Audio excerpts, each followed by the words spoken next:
अपरवीर्यं करवावहै तेजस्विनावधीतमस्तु मा विद्विषावहै। ओम शांति शांति शांति। हरिः ओम श्री गुरुभ्यो नमः। हरिः ओम శ్రీపురాణం ఆలయ ప్రారంభం చేస్తున్నాము. ఈ బ్రహ్మసూత్ర భాష్య విచారం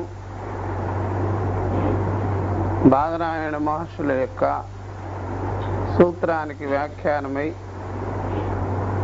ఉంది. బాదరాయణాచార్యుల వారు వ్యాసుల వారని కూడా పేరు.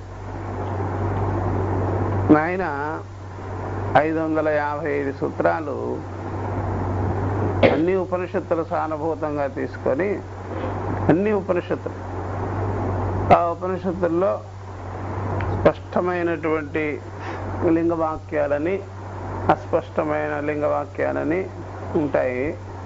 అవన్నీ తీసుకొని ఆయన భాష్యం చేశారు,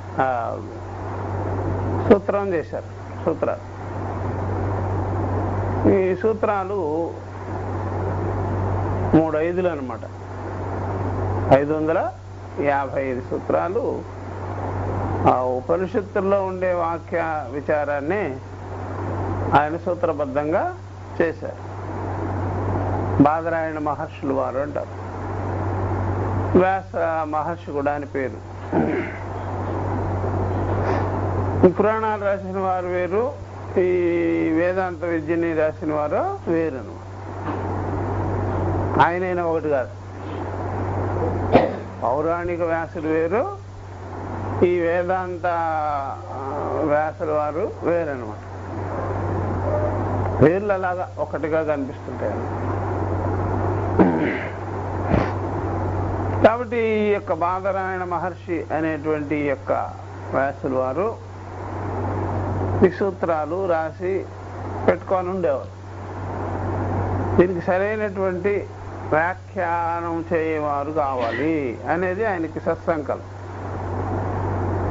మంచి వ్యాఖ్యానం చేసేవాళ్ళు ఎవరు, దీని మీద విస్తారంగా అర్థం పోగొట్టుకోకుండా మూలం పోగొట్టుకోకుండా రాసేవాళ్ళు ఎవరు అనేది మంచి ఒక సంకల్పం పెట్టుకొని ఉండేవారు ఆయన. అందుకనే అలాంటి సంకల్పము ఆయనకి ఫలించాలి కదా. అలాంటి ఆ బుద్ధి వివేకం ఉండేవారు, మంచి ఆ నిష్ట కలిగిన వారు ఆయనకి అవసరం ఉండేది. శంకరాచార్యుల వారు ఆయనకి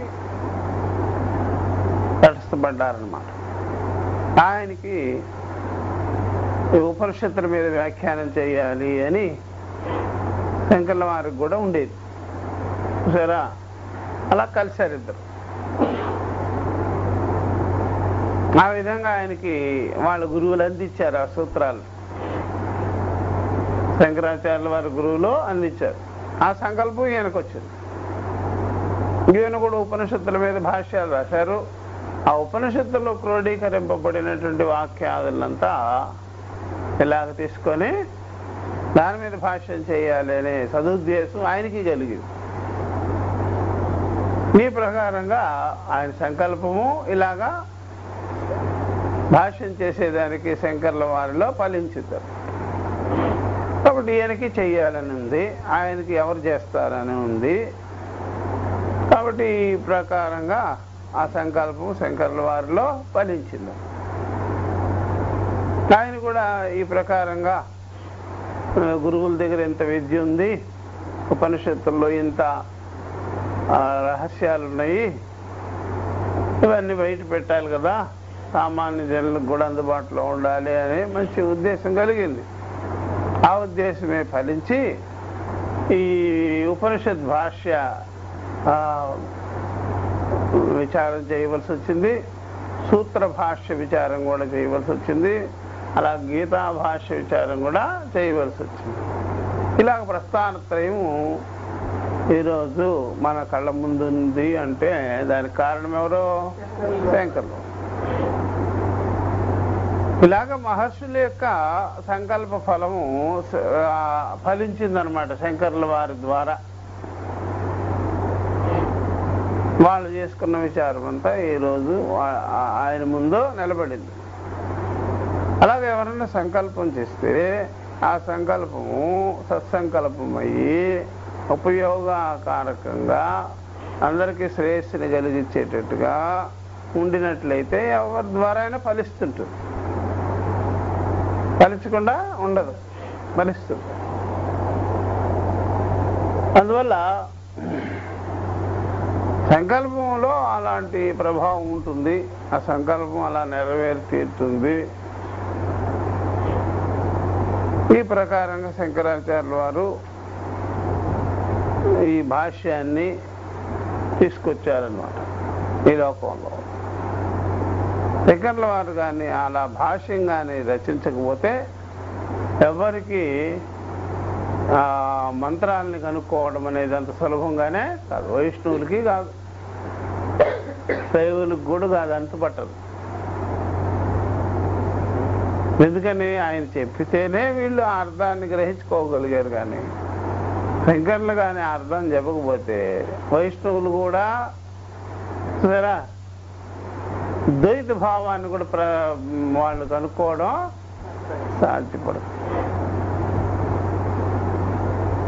అందుకని ఆయన చేశారు కాబట్టి పురాణాలకి అర్థం తెలుస్తుంది, స్మృతులకి, ఇతిహాసాదులకి, ఉపాసనాదులకి, కర్మకాండకి, వీటికన్నిటికి కూడా అర్థాన్ని చేర్చింది ఎవరు? శంకర్ల వారు. ధ్యానం అంటే, తపస్సు అంటే, కర్మ అంటే, ఉపాసన అంటే, భక్తి అంటే అన్నిటికీ కూడా సరైన అర్థాన్ని కూర్చారు కాబట్టి ఆయన అదొక రకమైన క్షేత్రము, అదొక రకమైన విశ్వవిద్యాలయమైన అలాంటి వాడు. అందువల్ల శృతి స్మృతి పురాణానాం ఆలయం అని ఎవరిని? శంకరాచార్య. వీళ్ళు ఉన్నారనుకోండి వైష్ణవులు ఏకపక్షవాదులు. వాళ్ళ గురించి చెప్పుకోవడమే తప్ప ఇతరత్ర వాటి మీద స్పందించటం అనేది వాళ్ళకి లేనే. ఏకపక్షవాదం అంటే వాళ్ళ పక్షమే వాళ్ళు చెప్పుకుంటూ పోతుంటారు. కానీ ఇతర పక్షాల మీద వారికి దృష్టి లేనే. శంకరు వారు అట్లా అలాగా అన్ని పక్షాలకు అర్థం చెప్పి పరమార్థాన్ని విచారం చేస్తారు. గొప్ప విషయం అది. అన్ని పక్షాలకి అర్థం చెప్తారు, పరమార్థాన్ని విచారం చేస్తారు. అది న్యాయసమ్మతంగా ఉంది. గురువు అంటే అలా ఉండాలన్నమాట. అన్నిటికీ అర్థం చెప్పాలి, వాస్తవాన్ని చెప్పాలి. అప్పుడు దేన్ని పట్టుకుంటారు అందరూ? చివరికి వాస్తవాన్ని గుర్తిస్తారు. అన్ని విషయాల పట్ల అర్థం కూడా గ్రహించుకొని ఉంటారు. వాటి అర్థం ఇది, వాటి లెవెల్ ఇది, లిమిటేషన్స్ ఇవి అని గుర్తిస్తారు. అందుకని మహా ఉపకారం ఇది. అలా చేయరు ఎవరు. ఎక్కువ శాతం లిమిటేషన్ వాదులు ఉంటారు, ఫెనటిజం ఉంటుంది బాగా, పట్టుదల, మొక్కు పట్టుదల, పిడివాదము, నా మతం నా మతం, నా ధర్మం నా ధర్మం, మా సంఘం అనుకుంటారు కదా. శంకర్ల వారి దృష్టిలో అవేమి లేదు. సదసద్ వివేకం చేయండి, వాస్తవాన్ని గుర్తించండి, దేని లెవెల్ దానికి ఉంటుంది, అవన్నీ చూడండి, తెలుసుకోండి అని చెప్పుకొచ్చేవారు. అందువల్ల ఈనాడు పురాణాలు అర్థం తెలియాలన్నా శంకరాచార్యుల వారు ఇచ్చిన యొక్క ఉపదేశ భిక్షే. ఉపాసనలకి, భక్తికి, కర్మకాండకి, దేవతలకి, ఇవన్నీ పూర్వవేదానికి, ఉత్తర వేదానికి, పూర్వాపరాల గురించి బాగా ఆయన వ్యాఖ్యానం చేసి వాటిని స్పష్టం చేసి పెట్టి ఉన్నాడు. కాబట్టి మనకి ఈరోజు దారి తెన్ను తెలుస్తుంది. వేదం మీద విచారం చేసి, లేకపోతే చాలా కష్టం. వేద విచారం అంటే అంత సులభమైంది కాదు. అలా చేసి పెట్టారు. మంచి గొప్ప టీచర్ అయినా అలాంటి గురువుని మనం ఎక్కడా చూడలేము. మిగిలిన వాళ్ళంతా మతాధిపతులు. ఇప్పుడు ఆచార్యత్వం ఎవరికి రావాలి? ఆయన చూసి అందరు పెట్టుకుంటారు. కానీ ఆచార్యత్వం ఎవరికి ఉండాలి? శంకరుల వరకే ఉండాలి. మిగిలిన వాళ్ళందరూ ఆచార్యత్వం పెట్టుకున్నా లాభంలా. మతాది పథ్యాన్ని వదిలిపెట్టకుండా దాన్ని ఏదో పోషణ చేసుకుంటూ ఉండడము, ఆ గ్రూపును తయారు చేసుకుంటూ ఉండడం గొప్ప విషయం కాదు. గ్రూపును తయారు చేస్తే ఎట్లాగా విద్యని ప్రకాశింప చేయాలి. అందరికీ సమానమైనటువంటి ఆ యొక్క హక్కును ప్రసాదించాలి. అందరికి సమానమైన హక్కు, అందరూ తెలుసుకోవచ్చు, విచారం చేయొచ్చు, వాటి లెవెల్స్ ప్రకారం తెలుసుకొని మీ గుణానికి తగినట్టుగా గ్రహించవచ్చు. గుణానికి తగినట్టుగా గ్రహించుకోండి కూడా అని చెప్పారు ఆయన. మీ గుణానికి ఇది పడుతుందంటే ప్రస్తుతానికి అది గ్రహించుకోండి, ఆ మందు మీ మీద పనిచేస్తుంది బాగా అని ఉపాసనలు కర్మలు అన్ని ప్రతిపాదన చేసి పెట్టారు. ఆ గుణం అంతే కదా, ఆ గుణం ఉన్నప్పుడు ఆ గుణానికి తగినట్టుగా ఎన్నుకోవడం మంచిది. కాబట్టి ఆ బుద్ధి సూక్ష్మత బాగా కలిగినప్పుడు పరమార్థాన్ని విచారం చేయటం కూడా శ్రేయస్సే అన్నమాట. ఇలాగా 555 సూత్రాలు రచించినటువంటి వ్యాస మహర్షుల వారు దాని మీద భాష్యాన్ని చేసినటువంటి శంకరాచార్యుల వారు ఈరోజు మన కళ్ళ ముందు ఉందన్నమాట. ఈ ప్రకారంగా ఈ 500 సూత్రాలు ఉన్నాయి కదా, 500 సూత్రాలు వాటి మీద భాష్యము ఉంటే ఇవన్నీ కూడా విషయం తాత్పర్యం అనేది 4 సూత్రాలలోనే బాగా కనిపిస్తుంది. 4 సూత్రాలు. దీని తర్వాత కూడా మిగిలినవన్నీ కూడా మనం చెప్పుకుంటాం. ఇవన్నీ చెప్పుకునేటప్పుడే మీకు తెలిసిపోతుంటుంది. మేమంతా ఉపనిషత్తు విన్నాం కాబట్టి ఈరోజు మాకు ఇవన్నీ కూడా తెలుస్తున్నది అని. దీంట్లో ప్రథమాధ్యాయము, ద్వితీయాధ్యాయము, తృతీయాధ్యాయము, ఇలాగా చతుర్థాధ్యాయము అని 4 అధ్యాయాలు అన్నమాట. బ్రహ్మసూత్రాలు ఎన్ని అధ్యాయాలు? 4 చాప్టర్స్. ఒక్కొక్క అధ్యాయానికి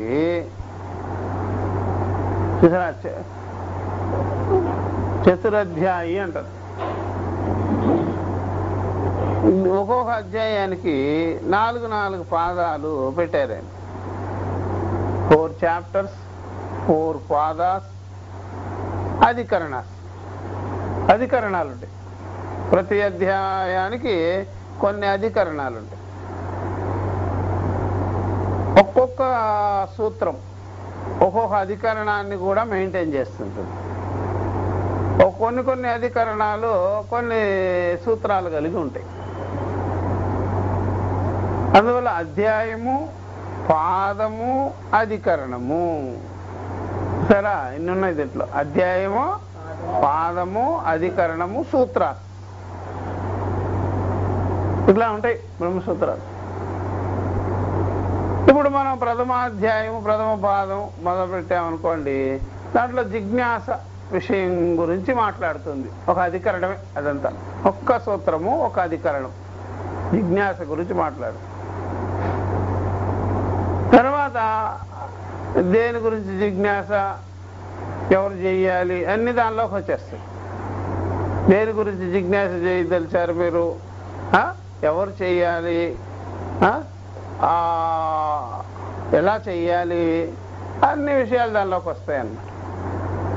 జిజ్ఞాస అంటే తెలుసుకోవాలని ఇష్టగలిగి ఉండడం, జిజ్ఞాసాధికరణం. అలాగా 2వ అధికరణానికి వచ్చాం.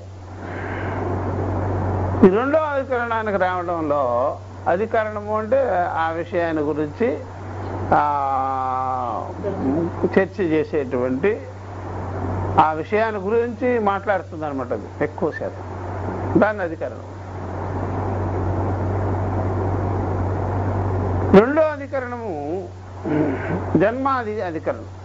జన్మాది అధికరణం సృష్టి, స్థితి, లయాదులు, జన్మాదులు దేని నుండి అయితే దేని ఎందైతే ఉన్నదో అది జిజ్ఞాస చేయవలసిన విషయం మాట్లాడేసిన తర్వాత జన్మాది అధికరణం. మూడో అధికరణం శాస్త్రయోనిత్వ అధికరణం. శాస్త్రమే ప్రమాణంగా, కారణంగా, మూలంగా ఉన్నది, హేతువుగా ఉన్నది. ఈ విషయానికి ఈ జ్ఞానం కలగాలంటే మీకు అది శాస్త్ర యోనిత్వ అధికరణం.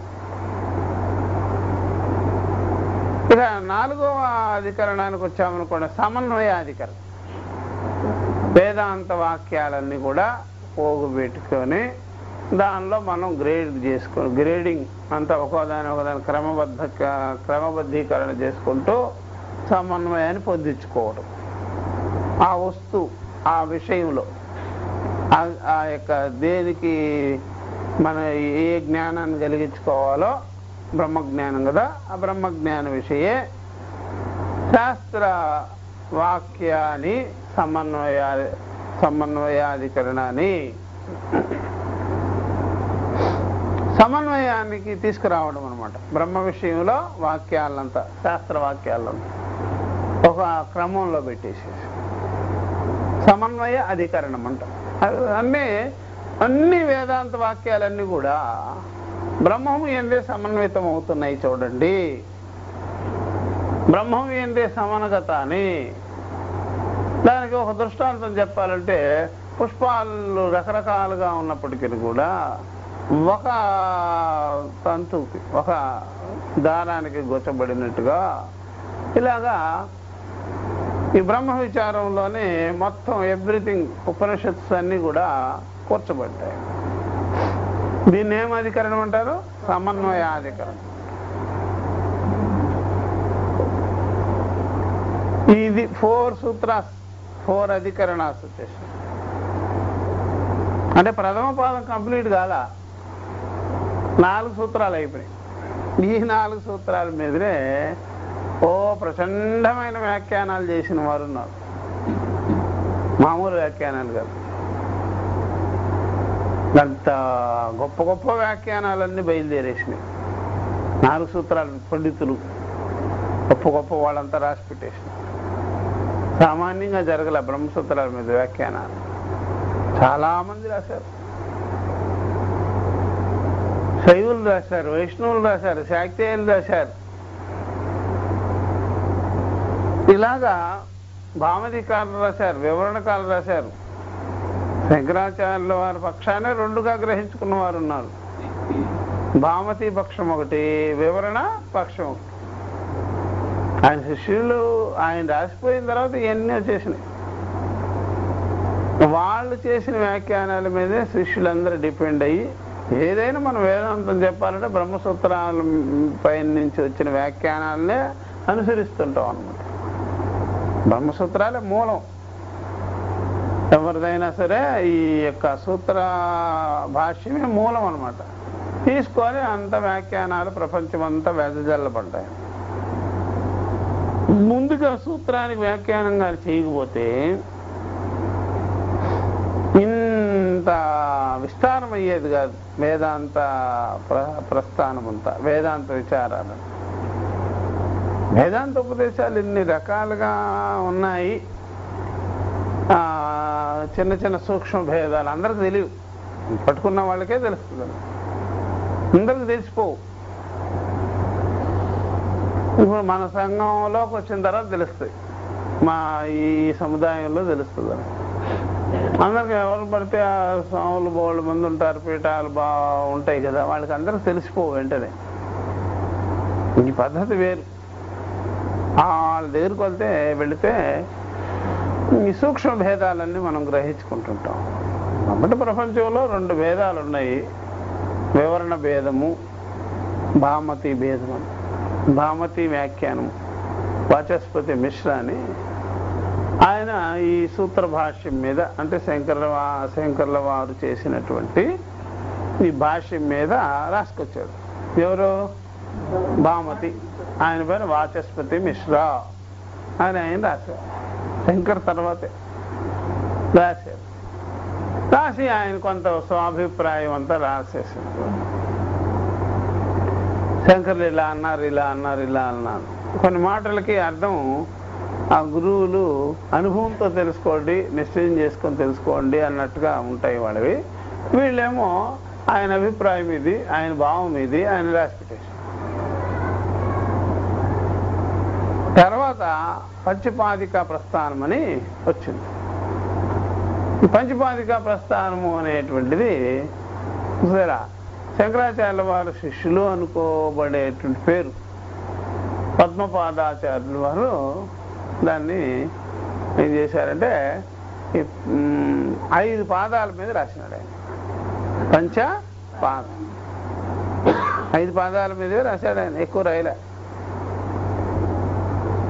ఈ 5 పాదాలు అనగానే ఇప్పుడు వచ్చింది కదా ప్రథమ పాదము, పంచపాదిక అనగానే 5 పాదాల మీదే రాశాడు.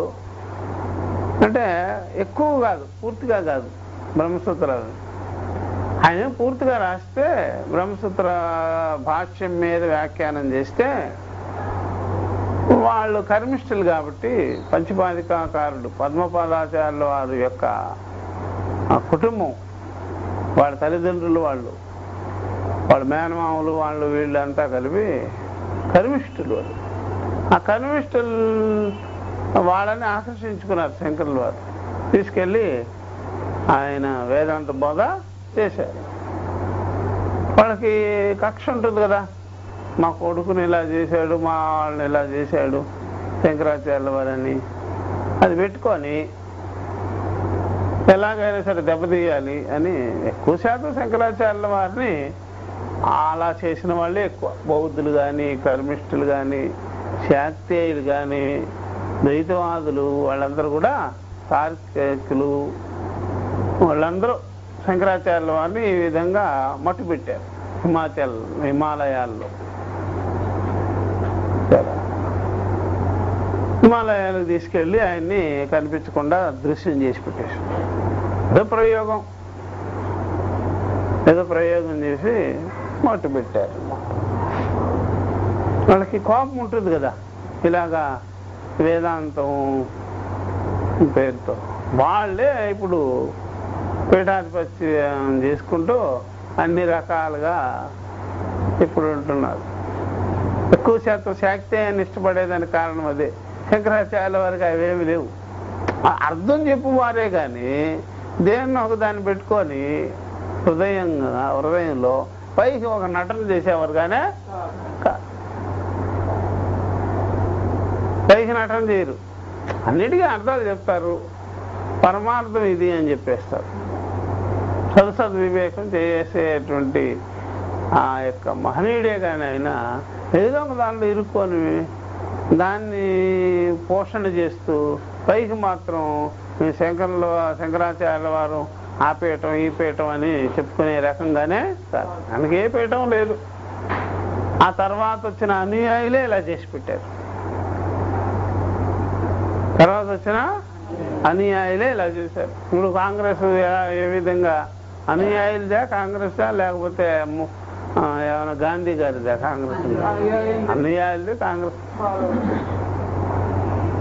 గాంధీ గారి గారు. అలా జరుగుతాయి అన్నమాట అన్ని. ఆ విధంగా ఇప్పుడు ఉండే వాళ్ళందరూ కర్మిష్ఠ కుటుంబాలు. అవన్నీ వాళ్ళది రాజ్యం అయిపోయింది. అందుకని ఆ భావాలు పోవు వాళ్ళకి.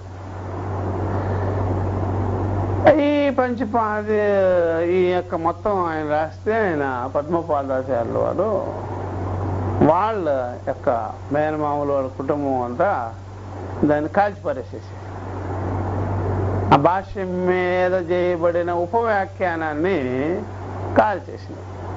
కాల్చేసి లేనిపోయినవన్నీ తగిలిచ్చేసినాడు. దానికి కొంతే దొరికింది. ఆ కొంతే ప్రింటింగ్లో ఉంటుంది. ఇప్పుడు ప్రింటింగ్లో మొత్తం కనిపిస్తుంది. అలాగా పాణిని మహర్షులు వారు చేసినటువంటి ఆ యొక్క సూత్రాలను కూడా చూసారా, అది దాని మీద భాష్యం చేయాలి కదా. పతంజలికారుడు భాష్యం చేశారు. అది ఇది శిష్యులకి అప్పచెప్పాలని చూస్తే అది కూడా ఆ విధంగానే నశించింది. ఇది కూడా ఆ విధంగానే నశించింది. అందుకనే ఎక్కడ చూసినా అది అజాభక్షక భక్షక అని ఉంటుంది. అంటే మేక తినివేసింది ఆ పత్రాలని అని, అట్లా నాశనం అయిపోయినాయి. ఆ మిగిలినవే మనకు కనిపిస్తుంటుంది. అందువల్ల చాలా చాలా గ్యాప్లు ఉంటాయి మహాభాష్యంలో. పతంజలి కారుడు రాసినటువంటి పాణిని సూత్రాలకి వ్యాకరణ భాష్యం అనమాట, అక్కడక్కడ పోయి ఉంటాయి అన్నమాట. ఆ తర్వాత కాలంలో ఉపనిషత్తులన్నీ ఈ ముసల్మాన్లు ఈ బ్రిటిష్ వారు వచ్చి నాశనం పెట్టేసినారు చాలా వరకు. అందుకని శంకరాచార్యుల వారి కాలంలోనే ఉపనిషత్తులు తారుమారుగా అయిపోయినాయి. కాబట్టి ఆయన ప్రస్థానత్రయమని ఆయన 10 ఉపనిషత్తులు మాత్రమే తీసుకొని దీనిలోనే మనకు కనిపిస్తుందిలే పూర్వాపరాలని అని వ్యాఖ్యానం చేశారు. ఆ వ్యాఖ్యానాలే ఇప్పుడు ఇంకో ఇట్లాగా అయింది. కాబట్టి భామతీకారుడు భాష్యం మీద ఒక రకంగా చెప్తాడు, శంకరుల వారు రచించినటువంటి భాష్యం మీద ఒక రకమైనటువంటి భావాన్ని ఆయన వ్యక్తం చేస్తాడు. ఈ పంచపాదికాకారులు అనేటువంటి ఈయన వివరణం అని చెప్పి రాసుకొచ్చారు కదా, వివరణకారులు అంటారు. ఈయన ఒక రకమైన భావాన్ని వ్యక్తం చేస్తారు. చివరికి లోపించింది ఎవరి భావము? శంకరుల వారు.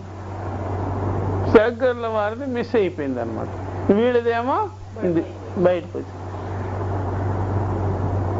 శంకర వారి భావం మనం చదవాలి అంటే యాజ్ ఇట్ ఈజ్ గా భాష్యాన్ని మనం ఫాలో అవ్వాలి. కానీ ఉన్న భాష్యాన్నే మనం బాగా తలల బద్దలు కొట్టుకొని అయినా సరే పెద్దల దగ్గరికి వెళ్ళి, మంచి మంచి అనుభవజ్ఞులైన పెద్దల దగ్గరికి వెళ్ళి కూర్చొని మననం చేయాలి. కానీ ఆయన భావానికి వీళ్ళేం అర్థం చెప్తారు అని వాళ్ళ దగ్గరికి వెళితే మాత్రం మనం మాత్రం చూసారా, మనం మాత్రం విపరీతార్థం గ్రహించుకోవడం మాత్రం ఖాయం. ఎందుకయ్యా అంటే మీరు చూస్తే చాలా ఆశ్చర్యపోతారు. బ్రహ్మసూత్రాలకే కాదు, భగవద్గీత భాష్యం మీద కూడా ఉపవ్యాఖ్యానాలు చాలా ఉన్నాయన్నమాట. వచ్చాయి 9 భాష్యాలన్నీ ఉంటాయి. అట్లాగా బ్రహ్మసూత్ర భాష్యాల మీద కూడా ఉంటాయి, కింద వస్తుంటాయి అన్నమాట. అది నా దగ్గర పుస్తకం లేదు, ఇక్కడ పెట్టలేదు, అక్కడ పెట్టుంటాను. అలాగా ఉపవ్యాఖ్యానాలు బోర్డు ఉంటాయి అన్నమాట. అది చాలా తమాషగా ఉంటాయి అవన్నీ చూస్తుంటే అన్నమాట. ఇప్పుడు భాష్యం అనుకోండి, ఇది భాష్యం. ఈ భాష్యం మీద ఒకడేం చేస్తాడంటే ఉపవ్యాఖ్యానం చేస్తాడు. ఉపవ్యాఖ్యానం. ఇంకొకడు దాని మీద ఇంకొక ఉపవ్యాఖ్యానం చేస్తాడు. ఇంకొకటి దాని మీద ఉపవ్యాఖ్యానం చేస్తుంటాడు. చివరికి వచ్చేటప్పటికి ఈ అర్థం ఇక్కడ కనిపించదు. భాష్యం మీద వీడు ఉపవ్యాఖ్యానం చేసేది, ఇతని మీద మిస్ అయ్యేది మూలం మిస్. శంకరాచార్య వారేమో ఉపనిషత్తు మీద చేస్తారు డైరెక్ట్ గా. ఇప్పుడు ఆయన ఉపనిషత్తుని మిస్ చేస్తుంటే అక్కడే చూసుకోవాలి కదా. ఆ శంకర్ల వారు ఉపనిషత్తుని మిస్ చేస్తే అక్కడే చూసుకుంటే సరిపోద్ది కదా. వీళ్ళు ఫాలో అవుతుంటే ఇది మిస్ అయిపోద్ది మొత్తం. ఏది అసలు మిస్. అందుకనే ఈ సచ్చిదానంద స్వాములు వారు ఏం చేస్తారంటే, వారు ఈ ఉపవ్యాఖ్యానాలను ఒప్పుకోరు. ఇతరత్ర భాష్యం మీద చేసినటువంటి అనేక ఉపవ్యాఖ్యానాలని ఇవన్నీ పనికిమాలిన వ్యాఖ్యానాలు అని, మనకు ఉపయోగపడేది కాదు, ఇది ఉపయోగపడని ఉపవ్యాఖ్యానాలు. అందువల్ల వ్యాఖ్యానకారులన్నీ కూడా తలతిక్క పట్టించేవారే కానీ వీళ్ళందరినీ మీరు నమ్మద్దు. ఓన్లీ ఉపనిషత్తు భాష్యం చూసుకుంటే చాలు అని ఇట్లా 2 వ్యాఖ్యానాలు ఉన్నాయన్నమాట మనకి. ఎప్పుడైనా ఈ 2 వ్యాఖ్యానాల యొక్క వేదాంతమే ఇప్పుడు మనకు కనిపిస్తుంటుంది ఎక్కడైనా సరే. ఏది? ఒకటి భామతి వ్యాఖ్యానం ఒకటి, వివరణ వివరణ వ్యాఖ్యానం ఒకటి. ఈ భామతి వ్యాఖ్యానం అంతా నార్త్ ఇండియన్స్ ఫాలో అవుతారు ఎక్కువగా. ఇది ఉత్తర దేశంలో ఉంటారు పీఠాధిపతులు, స్వాములు వాళ్ళందరూ. ఈ సౌత్ ఇండియా వాళ్ళు ఈ పీఠాధిపతులు ఉన్నారు కదా, ఎవరు ఈ యొక్క శంకర పీఠాలని వివరణాన్ని ఫాలో అవుతుంటారు. వీటి గ్రంథాలు మనకి కనిపించేది ఏంటంటే వివేక చూడమని, దీని కిందకే వస్తుంది వివేక చూడమని. తర్వాత పంచదశి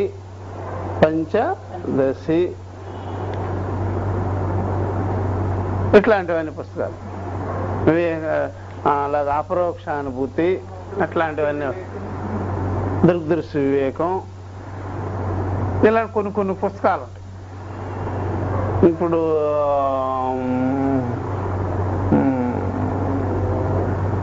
తత్వబోధ, ఆత్మబోధ,